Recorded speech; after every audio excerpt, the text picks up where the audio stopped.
Obrigado, Pedro Nascimento, ao vivo de Brasília. 8h26. Em cima do fato, com Edilene Lopes. E a gente continua na capital federal falando com Edilene Lopes, porque, Edilene, o governo federal deve anunciar terça-feira novas medidas de socorro para famílias do Rio Grande do Sul, devastado pelas enchentes. Bom dia para você.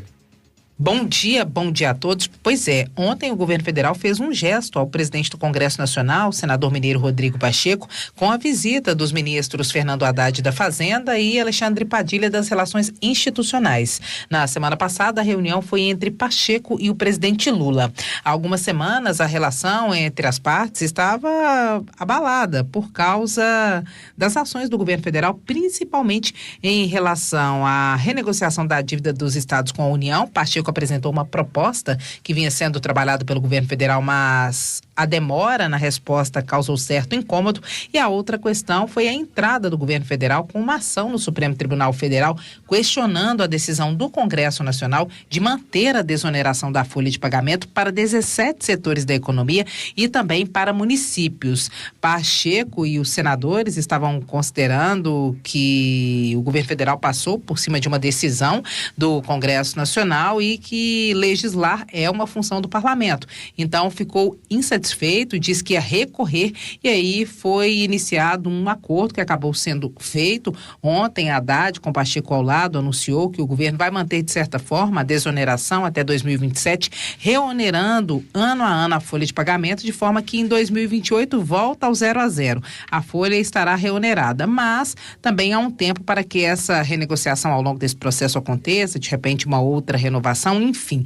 A situação acabou dando um pouco mais de tempo para que os empresários e os prefeitos possam tentar negociar uma nova situação sem serem reonerados imediatamente. Padilha também disse em uma entrevista coletiva ontem aqui no Congresso Nacional que veio agradecer Pacheco pelas aprovações do Congresso Nacional que permitem o socorro ao Rio Grande do Sul. A aprovação de decretos de calamidade, a permissão de transferência de emendas parlamentares direto para o Fundo de Participação dos municípios no território gaúcho e também a possibilidade de transferir emendas parlamentares que já estavam destinadas a outros ministérios e a outros estados até, para aqueles parlamentares que quiserem destinarem à recuperação do Rio Grande do Sul.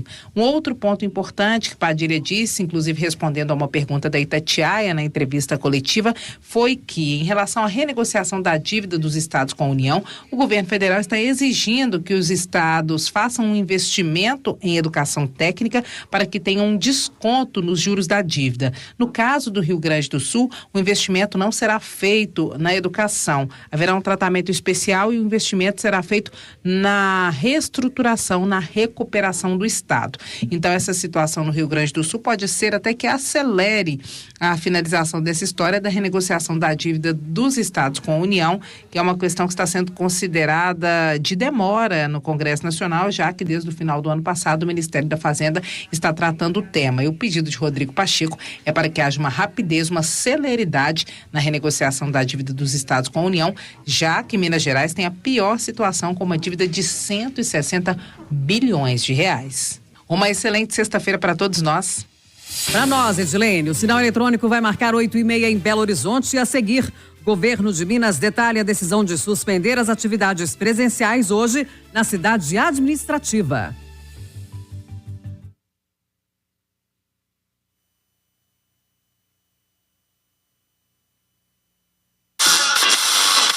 Mãe, são as pequenas coisas da vida. Foi quando você riu da minha primeira palavra engasgada. Foi quando você me colocou no seu colo e me mostrou o mundo. Foi quando você